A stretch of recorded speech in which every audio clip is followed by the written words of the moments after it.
Сегодня приготовим коктейль «Кашель курильщика».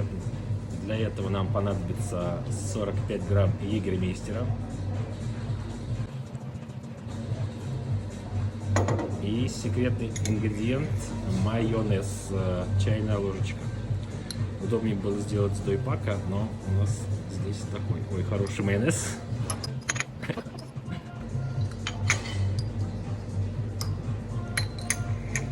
Посмотрите, как это выглядит.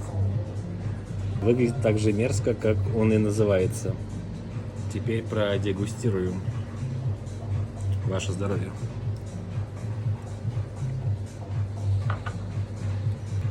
А на вкус гораздо лучше. Майонез жирненький. Сейчас заберем саночку.